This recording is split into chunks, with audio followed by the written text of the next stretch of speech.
Dr. O. Your Excellency, Mr. Liketoft, President of the General Assembly, Dr. Haesung Lee, Chair of the Intergovernmental Panel on Climate Change, Excellencies, ladies and gentlemen, we have made historic progress today, taking the next step to move from the aspirations of COP21 to action on the ground. The Paris Agreement provides the policy certainty and clear direction requested by the private sector, civil society, and local leaders.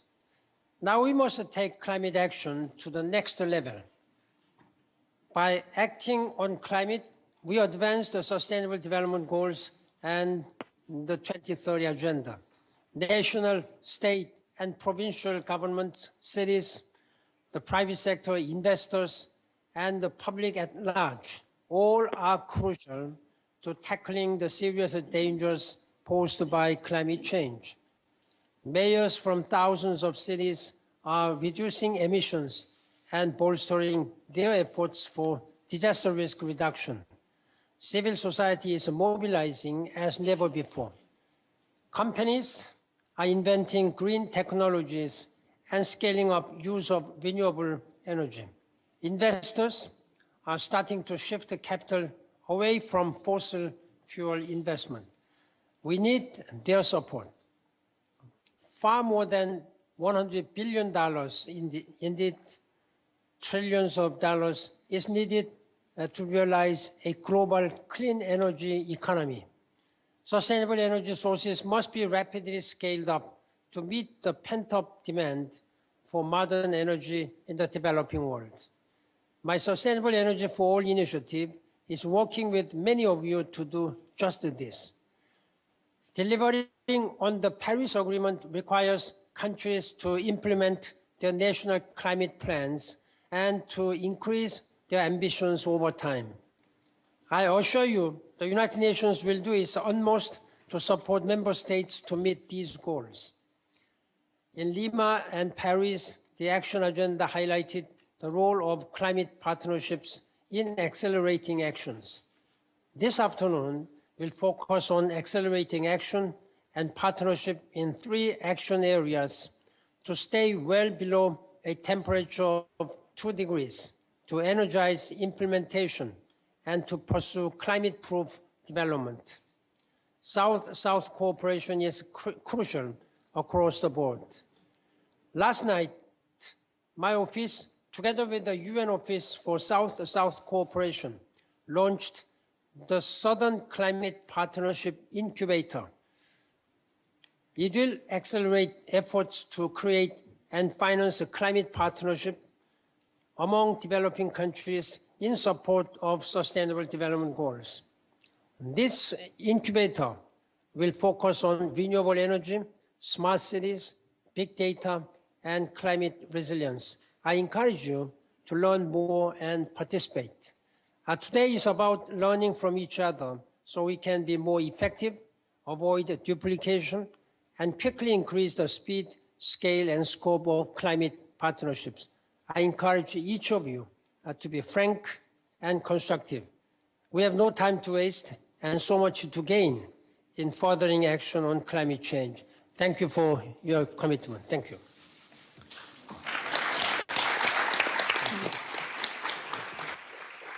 Thank you, Mr. Secretary General. I now turn the floor to the President of the General Assembly.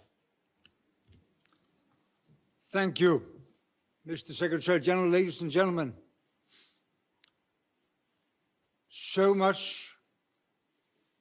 many good words and optimistic visions have been spoken these last couple of days, and I guess you heard most of it. But let me say just briefly, the business case for moving towards low-carbon, climate-resilient future is extremely convincing. Okay, perfect. The moral and political case for ending poverty, reducing inequality, and fostering more peaceful and just societies is equally compelling. The issues we seek to address with both the Sustainable Development Goals and the Paris Agreement are totally intertwined. Climate is included as goal in the SDGs, and it is in many ways the most urgent one, because if we don't stop climate from warming up the globe, it will take hundreds of millions of people to be in forced migration in a couple of decades. It will create new, much more threatening conflicts that we have seen up till now, and we are not able to cope with in an ordinary good way, in a decent way right now. So if we don't do this, if we didn't do this, there would be no resources for eradicating poverty, hunger, create education and health services, all the rest of it, which is in the Sustainable Development Goals. During yesterday's meeting, I arranged on the overall implementation of Sustainable Development Goals and climate. I heard many examples of the interconnectivity between the different goals and of results that we can create if we align their implementation. A wave of initiatives have already demonstrated that the shift to low-carbon, climate-resilient economies is not only possible, it's already happening. The 23rd Agreement and Paris Agreement, however, demand deeper and much broader change than we have experienced during the Millennium Development Goals. We had yesterday very productive conversations and very visionary ideas about the need to leverage the immense experience, capacity, finance, and knowledge that exists in both the stakeholder communities of sustainable development and climate. We know that we need all actors to sing from the same hymn, from the same hymn sheet, and that we need to remove any bureaucratic barriers that might prevent us from moving forward as rapidly as it is actually necessary. National governments and other actors need to align their plans and programs with the combined commitments made in New York and Paris. In a framework of international coordination, regulators need to create national regulatory frameworks that will make investment in low-carbon development the most obvious and the best investment also for the private sector. The UN system needs to support member states in doing all this. Global follow-up forums need to both feed off and support each other. And finally, the UN needs to strengthen its own capacity to bring policymakers and experts from non-traditional areas together. Indeed, one idea emerging from yesterday's high-level thematic debate is to establish some form of advisory committee whereby experts from the private finance ecosystem could assist member states and UN systems to get the maximum private investment, especially from capital markets, flowing in support of the SDGs and climate. Ideas on how to make the implementation of both climate and SDGs as mutually reinforcing as possible. But, ladies and gentlemen, one thing is clear for sure. We go from here, from these meetings in New York, even more committed and more determined than ever before. Thank you very much.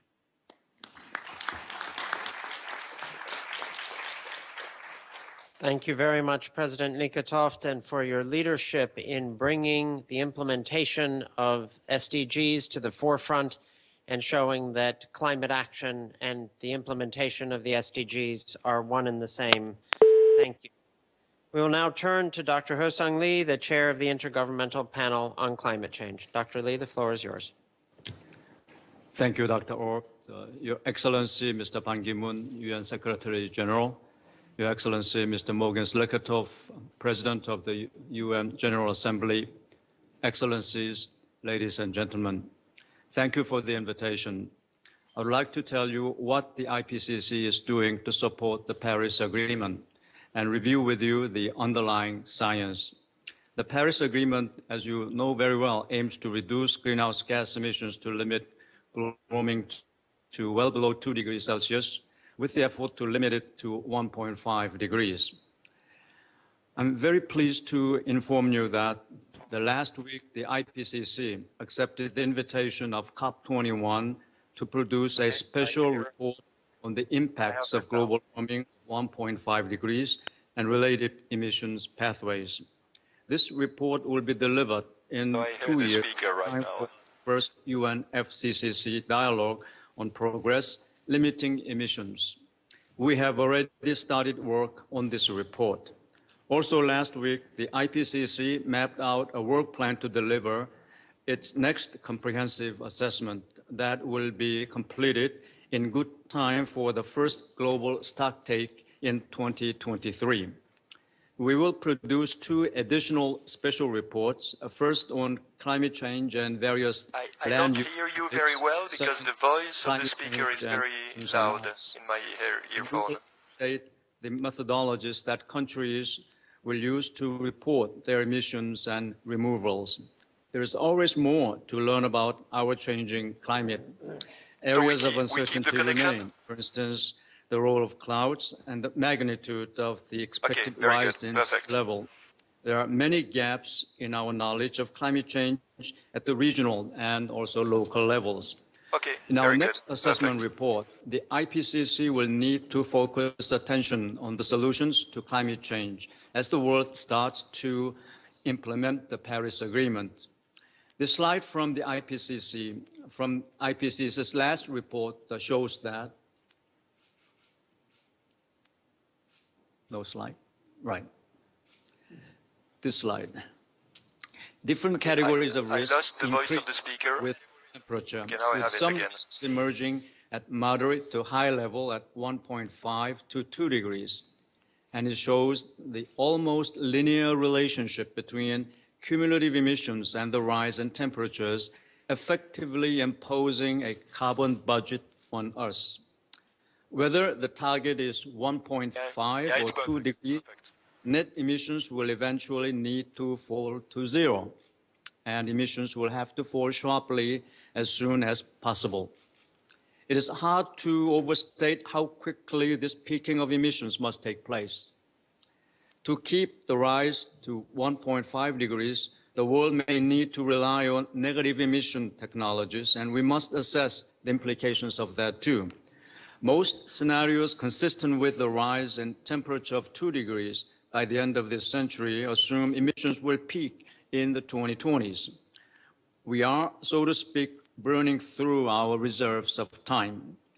Even with the pledges already made, emissions level in the next 15 years do not fall within the 2-degree scenarios. Much greater reduction efforts will be required. Excellencies, ladies and gentlemen, science shows us that we have set ourselves a tremendous challenge, but a challenge we can address.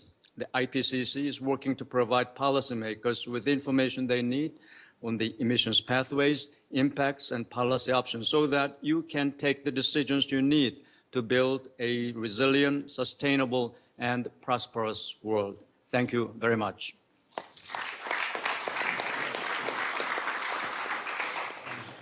Thank you very much, Dr. Lee, for your remarks and for your leadership as the IPCC moves from ringing the alarm bell to helping us to integrate science into the implementation phase of this landmark agreement.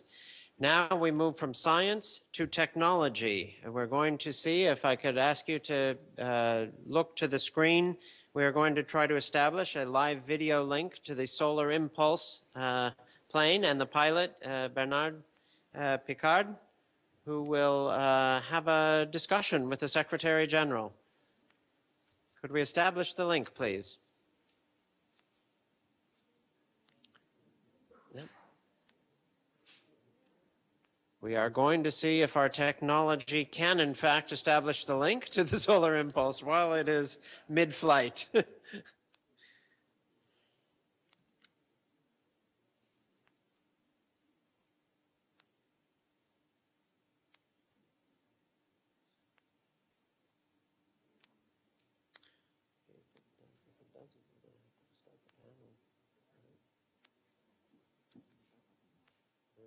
I have the sound from New York in the cockpit of Solar Impulse. I don't know if you hear me. Hello, hello, Solar Pulse. Hello, Captain Picard. Where are you now flying? Can you hear me? Good afternoon, Oh, yeah. Mr. Secretary General. Yes, Mr. Secretary General, I hear you, Excellencies. Yes, I speak to you from the cockpit of Solar Impulse in the middle of the Pacific, flying on solar power, only, no fuel. I took off yesterday from Hawaii. I'm now flying and landing tomorrow evening in San Francisco. So it can seem to be the future, it's science fiction, but not, it's the reality. It's today what clean technologies can achieve impossible things like flying day and night with no fuel on a solar airplane. That's wonderful. Thank you for joining us on this historic day. You look like an asteroid in the moon. You look great. You know, Mr. Secretary General, yes, what you are doing today in New York, signing the Paris Climate Agreement, is more than protecting the environment. It is the launch of the clean technology revolution. And this revolution is going to replace the old polluting devices, polluting and inefficient like combustion engines, incandescent light bulbs, badly insulated houses, old grids of distribution of electricity. All this is going to disappear. This is causing the CO2. This is causing the pollution. And today, what is fantastic is that we have profitable solutions, not expensive problems, profitable solutions, like the one on this airplane. Electrical motors that are 97% efficient, insulation foams for houses to make them independent from the grid. All this airplane is like a smart grid, collecting energy, distributing energy with very, very high efficiency. And this is exactly what the world needs. This is a huge market. It creates jobs. It makes profit. It makes a clean increase in GDP and economical development because it's the market of the future. And the one who understands it will at the same time be successful in their industry and at the same time protect the environment and fight climate change. This is the hope that we need to have today, to have the action today. And Switzerland, by the way, you know, I salute my friend, Vice President of Switzerland, Doris Leuthard. She understood that and she's pushing very hard in Switzerland. But there is so much resistance everywhere. So be pioneers, be adventurers, be explorers of the solutions of today. This is how we can make a better world. Don't let the resistance take over because we have the solutions. And if an airplane can come, like Solar Impulse, can fly day and night without fuel, the world, of course, can be much cleaner. I am inspired by your spirit of pioneering spirit. And while you are making history, we have also made the history today. More than 175 countries signed the climate change agreement. And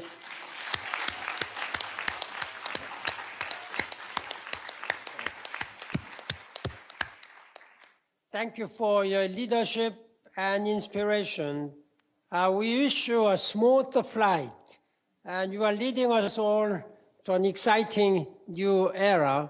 We are here with Her Excellency Vice President of Switzerland, Doris Leuthard, and she may say something to us. And I thank you very much. All the best to you. Bon voyage. Thank you very much. Thank you, Mr. Secretary General, and congratulations for what you are doing. The world will remember it. You are a pioneer also. Well, good afternoon, Bertrand.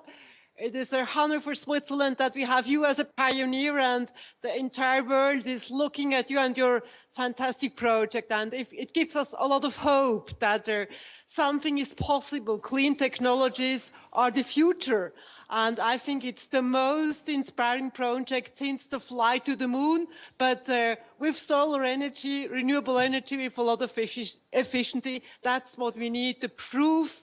It is possible to make a change. So have a safe flight back to Europe, to your home country, Switzerland. We are proud of you.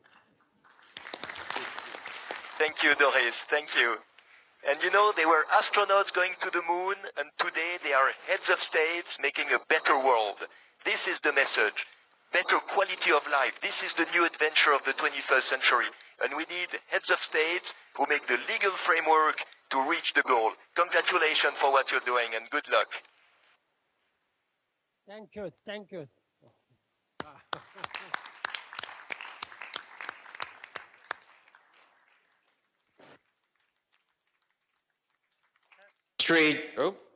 We are not satisfied just to make history today with the number of signatures. We want to push the boundaries of our limits in every sense. So we thank Mr. Picard and the Secretary General and Dr. Lee for kicking us off, as well as the President of the General Assembly. Thank you very much, and you made it work. Huh? They have the picture also on the big screen. In addition to the voice, they also have the cockpit. Yes, we had all the pictures of the UN and of you next to each other, and it was just amazing to see your inspiration and also technology to make this work. Congratulations, NCC. Thank you. That was probably the most important speech of my life, and you made it happen. Thank you. I'm glad we know that afterwards. Thanks a lot. We knew that before. Good cooperation between media and engineers. Yes, yes.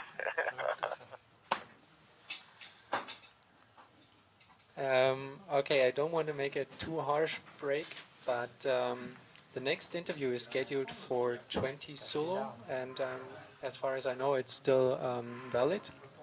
And we would like to start the climb before, as we were low all the time, and we might now want to intercept the mission climb. Okay,